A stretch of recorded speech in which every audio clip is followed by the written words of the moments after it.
Hi hello everyone welcome to our channel. శ్రావణ శుక్రవార వ్రత కథ గురించి పరమేశ్వరుడు సనత్ కుమారునికి ఇలా వివరిస్తూ ఉన్నాడు. ఓ సనత్ కుమార, ఇక నీకు శ్రావణ శుక్రవార వ్రతం గురించి చెప్తాను, శ్రద్ధగా విను.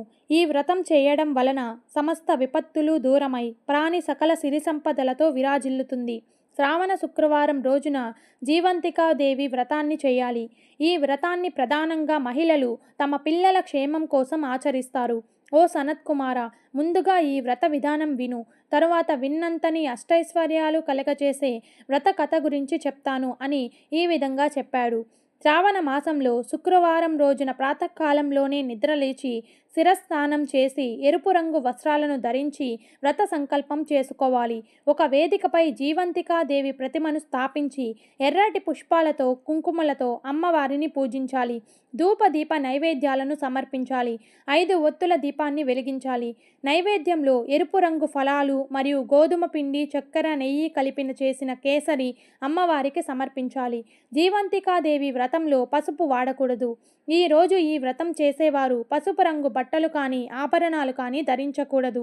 తరువాత అమ్మవారికి హారతి ఇచ్చి జీవంతికాదేవి వ్రత కథను పఠించడం లేదా శ్రవణం చేయాలి. ఈ వ్రతం చేసేవారు ఉపవాసాన్ని ఉండాలి. అమ్మవారికి అర్పించిన కేసరి మరియు ఎరుపు రంగు ఫలాలను మాత్రమే భుజించాలి. కేసరిని ఒక్క పూట మాత్రమే స్వీకరించాలి. సాయంత్రం మళ్ళీ దీపారాధన చేసి రాత్రి జాగరణ చెయ్యాలి. జీవంతికాదేవి పిల్లలను సంరక్షించే దేవత. ఈ వ్రతం చేసే స్త్రీల యొక్క సంతానాన్ని ఆ జీవంతికాదేవి రక్షిస్తుంది. కావున స్త్రీలందరూ ఈ వ్రతాన్ని తప్పక ఆచరించాలి. ఓ సనత్ కుమార, ఇక నీకు ఈ జీవంతికాదేవి వ్రత కథ గురించి చెప్తాను, శ్రద్ధగా విను అని అంటూ పరమేశ్వరుడు ఇలా చెప్పసాగాడు. పూర్వం సువిల అనే రాజ్యాన్ని ధర్మతత్పరుడైన భరతుడు అనే రాజు పరిపాలిస్తూ ఉండేవాడు. అతని భార్య కళావతి. వారికి చాలా కాలం వరకు సంతానం కలగలేదు. ఈ కారణంగా కళావతి రాణి ఎల్లప్పుడూ చాలా బాధపడుతూనే ఉండేది. ఒకరోజు మహారాణి అలా విచారిస్తూ కూర్చున్న సమయంలో రాణి వద్దకు ఒక దాసి వచ్చింది. ఆ దాసి నగరంలో మంత్రసానిగా కూడా పనిచేసేది. అనగా గర్భిణీ స్త్రీలకు ప్రసవాలు చేసేది. ఆ నగరంలోనే గర్భిణీలు ప్రసవం కోసం ఆ దాసిని పిలిచేవారు. ఆ దాసి సంతానం లేక విచారిస్తున్న రాణిగారిని చూసి ఇలా అంటుంది, మహారాణి, మీరు ఎందుకు అలా విచారిస్తున్నారు? నేను ఉన్నాను కదా, నేను చెప్పినట్లు చేయండి అని అంటూ మహారాణి చెవిలో ఇలా చెప్తుంది. మన నగరంలో నివసిస్తున్న సుమేధ అనే బ్రాహ్మణుడి భార్య సుశీల ఇప్పుడు గర్భవతి. ఇప్పుడు ఆమెకు 3వ నెల. ఆమెకు పుట్టిన బిడ్డను తెచ్చి మీకు అప్పగిస్తాను. మీరు ఈ రోజు నుంచి గర్భవతిగా నటించడం మొదలుపెట్టండి అని మహారాణి చెవిలో చెప్తుంది. దాసి మాటలు వినిన మహారాణి అందుకు నిరాకరిస్తుంది. అప్పుడు ఆ దాసి మహారాణితో ఇలా అంటుంది, చూడండి మహారాణి, భయపడకండి. ఈ విషయం గురించి నేను ఎవ్వరికీ తెలియనివ్వను అని చెప్పడంతో సంతానం కోసం బాధపడుతున్న ఆ మహారాణి దాసి చెప్పినట్లు చేయసాగుతుంది. మహారాణి గర్భవతి అని తెలియగానే భరత మహారాజు మహా ఆనందాన్ని పొందుతాడు. మహారాణి తన కడుపు చుట్టూ బట్టలు చుట్టుకుంటూ గర్భిణీలా నటిస్తూ ఉంటుంది. కొంతకాలం తర్వాత సుశీలకు పురిటి నొప్పులు రాగానే ఆమె దాసిని తన ఇంటికి పిలిపించింది. సుశీల పండంటి మగబిడ్డను జన్మనిచ్చింది. బిడ్డను చూసిన సుశీల చాలా సంతోషపడుతుంది. కానీ కాసేపటి తర్వాత సుశీల నిద్రించగానే ఎవరికీ తెలియకుండా నెమ్మదిగా ఆ దాసి సుశీలకు పుట్టిన బాబును తీసుకొని రాజభవనానికి వెళ్ళిపోతుంది. రహస్య మార్గం ద్వారా రాజభవనంలోనికి ప్రవేశించి మహారాణి గదిలోనికి వెళ్ళి ఆ బిడ్డను మహారాణికి అప్పగిస్తుంది. బిడ్డను చూసి మహారాణి ఎంతో ఆనందపడుతుంది. ఆ దాసి మహారాజు వద్దకు వెళ్ళి ఇలా అంటుంది, మహారాజా, మహారాణి పండంటి బిడ్డకు జన్మనిచ్చింది అని సమాచారాన్ని చెప్తుంది. ఈ శుభవార్త విన్న మహారాజు ప్రసన్నతతో ఎన్నో దాన ధర్మాలు చేస్తూ ఉంటాడు. మహారాజుకు పుత్రుడు జన్మించాడని రాజ్యంలోని ప్రజలు ఆనందంతో పండుగను జరుపుకుంటారు.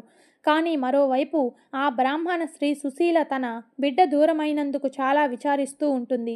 సుశీల శ్రావణ శుక్రవారం రోజున జీవంతికాదేవి వ్రతాన్ని చేస్తుంది. భరత మహారాజు తన పుత్రుడికి జాతకాది కర్మలు చేయించి పుత్రుడికి ఆదిత్యుడు అనే నామకరణం చేస్తాడు. వారు ఆ కుమారుడిని అల్లారు ముద్దుగా పెంచుకోసాగుతారు. సుశీల చేస్తున్న జీవంతికాదేవి వ్రత ప్రభావం వలన జీవంతికాదేవి రాజభవనంలోని రాజకుమారుణ్ణి రక్షిస్తూ ఉంటుంది. కొంతకాలం తర్వాత ఆ ఆదిత్యుడు యుక్త వయస్కుడవుతాడు. భరత మహారాజు తన కుమారుడికి అన్ని విద్యలు నేర్పించాడు. ఆ కుమారుడు అన్ని కళల యందు ఆరితేరిన వాడవుతాడు. కొంతకాలం తర్వాత ఆ మహారాజు చనిపోతాడు. అతని కుమారుడైన ఆదిత్యుడు మహారాజవుతాడు. ఆదిత్యుడు తన తండ్రి శ్రాద్ధం నిమిత్తమై కొంతమంది సేవకులను వెంట పెట్టుకొని గయాకు బయలుదేరుతాడు. మార్గ మధ్యమంలో వారు ఒక వైశ్యుని ఇంట్లో బస చేస్తారు. ఆ వైశ్యుడికి కుమారుడు జన్మించి అప్పటికి 6 రోజులు అవుతుంది. వైశ్యుడి బిడ్డకు ఆ రోజు 6వ రోజు కాబట్టి ఆ రోజు రాత్రి విధాత్రీదేవి తలరాత రాయడానికి వచ్చింది. ఆదిత్యుడు ఆ ఇంట్లోని బస చేస్తున్నాడు కాబట్టి ఆదిత్యుణ్ణి సంరక్షించడానికి జీవంతికాదేవి కూడా అక్కడికి వస్తుంది. విధాత్రీదేవిని చూసి జీవంతికాదేవి ఇలా అంటుంది, అమ్మా విధాత్రి, నువ్వు ఇక్కడికి ఎందుకు వచ్చావు అని అడుగుతుంది.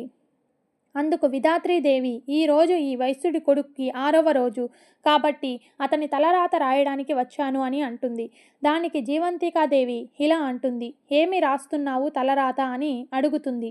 అందుకు విధాత్రీదేవి, రేపు ఉదయాన్నే ఈ బాలుడు మరణిస్తాడు అని రాశాను అని చెప్తుంది. అది విన్న జీవంతికాదేవి, చెల్లి విధాత్రి, నేను ఇక్కడ ఉండగా నీవు ఇలా అమంగళం రాయడానికి వీలులేదు అని చెప్పి బాలుడికి దీర్ఘ ఆయుష్ రాయవలసిందిగా ఆదేశిస్తుంది. విధాత్రీదేవి జీవంతికాదేవి ఆదేశానుసారం బాబుకి దీర్ఘ ఆయుష్ ప్రసాదిస్తుంది. మర్నాడు ఉదయాన్నే వైశ్యుడు తన బిడ్డను చూసి చాలా సంతోషపడతాడు మరియు ఆశ్చర్యపోతాడు. ఎందుకంటే ఆ వైశ్యుడికి ఇది వరకు జన్మించిన పిల్లలంతా వరుసగా 6వ రోజు రాత్రి కన్ను మూశారు. కానీ ఈ బాలుడు మాత్రం బతికే ఉన్నాడు.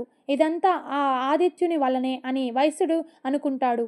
ఆదిత్యుడు మహాత్ముడని, పుణ్యాత్ముడని, అతను తన ఇంట్లో బస చేయడం వల్లనే తన కుమారుడు బతికి బట్టకట్టాడు అని అనుకుంటాడు. మర్నాడు ఉదయం ఆదిత్యుడు తన ప్రయాణాన్ని కొనసాగించడానికి బయలుదేరగా ఆ వైశ్యుడు ఆదిత్యునితో ఇలా అంటాడు, మీరు తిరిగి వెళ్ళేటప్పుడు కూడా నా ఇంట్లోనే బస చేయాలి అని పదే పదే ప్రాధేయపడతాడు. సరేనని చెప్పి ఆదిత్యుడు గయకు వెళ్ళిపోతాడు. గయలో పిండ ప్రదానం చేస్తున్న సమయంలో ఆదిత్యునికి 2 చేతులు కనపడతాయి. అందులో ఒకరి చెయ్యి దేవతా చెయ్యిలాగా అనిపిస్తుంది. ఈ విషయమై ఆదిత్యుడు పండితులను అడగగా కానీ వారు సమాధానం చెప్పలేకపోయారు. ఆదిత్యుడు శ్రాద్ధ కర్మలను కార్యక్రమాలను పూర్తి చేసి గయ నుంచి తన ఇంటికి రావడానికి బయలుదేరుతాడు. మార్గ మధ్యమంలో మళ్ళీ ఆ వైశ్యుని ఇంట్లో బస చేయడానికి వెళ్తాడు. ఆ రోజు ఆ వైశ్యుడు మరొక కుమారుడికి 6వ రోజు అనగా ఆ వైశ్యునికి మరొక కుమారుడు పుట్టి 6 రోజులు అయిన సమయంలో ఆదిత్యుడు వారి ఇంట్లో బస చేస్తూ ఉన్నాడు. కుమారుడికి 6వ రోజు కాబట్టి ఆ రోజు రాత్రి మళ్ళీ విధాత్రీదేవి తలరాత రాయడానికి వచ్చింది. ఆదిత్యుణ్ణి సంరక్షిస్తూ అక్కడే ఉన్న జీవంతికాదేవి మళ్ళీ విధాత్రీదేవిని ఇలా ప్రశ్నించింది, అమ్మా విధాత్రి, నీవు ఈరోజు ఈ బాలుడు జాతకంలో ఏమి రాస్తావు అని అడిగింది. అందుకు విధాత్రీదేవి, రేపు ఉదయాన్నే ఈ బాలుడు మరణిస్తాడని రాస్తాను అని అంటుంది. అందుకు జీవంతికాదేవి, అమ్మా విధాత్రి, మరలా ఆ బాబుకు కూడా దీర్ఘ ఆయుష్ వ్రాయము అని ఆదేశిస్తుంది. విధాత్రీదేవి ఈ బాబుకు కూడా జీవంతికాదేవి ఆదేశానుసారం దీర్ఘ ఆయుష్ను ప్రసాదిస్తుంది. జీవంతికాదేవి మరియు విధాత్రీదేవి మాట్లాడుకుంటున్న సమయంలో ఆదిత్యునికి మెలకువ వస్తుంది. అతను అలా పడుకొని వారిద్దరి మాటలు వింటూ ఉంటాడు. విధాత్రీదేవి జీవంతికాదేవిని ఇలా అడుగుతుంది, అమ్మా మీరు ఈ వైశ్యుడి ఇంటికి ఎందుకు వచ్చారు అని అడుగుతుంది. అందుకు జీవంతికాదేవి, చెల్లి, ఈ ఆదిత్యుడి తల్లి శ్రావణ శుక్రవారం రోజున నా వ్రతాన్ని చేస్తున్నది కావున ఈ బాలుడిని నేను సంరక్షిస్తున్నాను అని, అతని సంరక్షణార్థం అతనితో పాటు నేను కూడా ఇక్కడికి రావాల్సి వచ్చింది అని చెప్తుంది. విధాత్రీదేవి సరేనని చెప్పి అక్కడ నుంచి వెళ్ళిపోతుంది. మర్నాడు ఉదయం వైశ్యుడు తన 2వ కుమారుడు కూడా బతికే ఉండడాన్ని చూసి ఎంతో ఆనందపడతాడు. ఆదిత్యుడి పుణ్య ప్రభావం వల్లనే తన 2 కుమారులు కూడా బతికారని ఆ వైశ్యుడు గ్రహించి ఆదిత్యునికి కృతజ్ఞతలు తెలుపుకుంటాడు. తర్వాత మహారాజు తన నగరానికి బయలుదేరుతాడు. రాజభవనానికి చేరగానే ఆదిత్యుడు తన తల్లిని, అమ్మా నీవు ఏ వ్రతం చేస్తున్నావు అని అడుగుతాడు. అందుకు మహారాణి, నేను ఏ వ్రతం చేయడం లేదు అని చెప్తుంది. ఇది విన్న ఆదిత్యుడు మహారాణి తన కన్న తల్లి కాదని గ్రహిస్తాడు. తన కన్న తల్లి ఎవరో అని తెలుసుకోవాలి అని అనుకుంటాడు. శ్రావణ మాసం రాగానే శుక్రవారం రోజున నగరంలోని స్త్రీలంతా పసుపు వస్త్రాలు ధరించి రాజభవనానికి భోజనానికి రావాలి అని భటుల ద్వారా ప్రకటన చేయిస్తాడు. మహారాజు ఆదేశానుసారం నగరంలోని స్త్రీలందరూ పసుపు రంగు దుస్తులు ధరించి రాజభవనానికి వస్తారు. రాజు వారందరికీ భోజనాలు ఏర్పాటు చేయించాడు. వారందరూ భోజనం చేస్తున్న సమయంలో మహారాజు భటులతో ఇలా అంటున్నాడు: భటులారా, నగరంలో స్త్రీలందరూ వచ్చారా అని అడిగాడు. అప్పుడు భటులు, మహారాజా, ఒక బ్రాహ్మణ స్త్రీ తప్ప నగరంలోని స్త్రీలందరూ ఇక్కడికి వచ్చారు అని చెప్తారు. ఆ బ్రాహ్మణ స్త్రీ జీవంతికాదేవి వ్రతం చేస్తున్నందువలన పసుపు రంగు వస్త్రాలు ధరించి రాలేను అని చెప్పింది అని అన్నారు.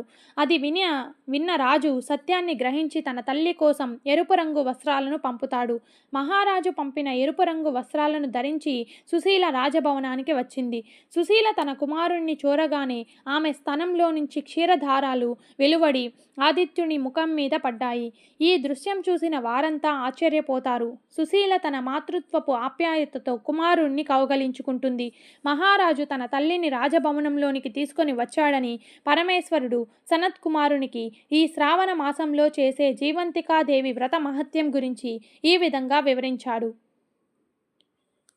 ఈ వీడియో కనుక మీకు నచ్చినట్లయితే లైక్ చేసి అలాగే షేర్ చేయండి. మరిన్ని ఇలాంటి ఇంట్రెస్టింగ్ వీడియోల కోసం నా ఛానల్ని సబ్స్క్రైబ్ చేసుకోండి. Thank you for watching.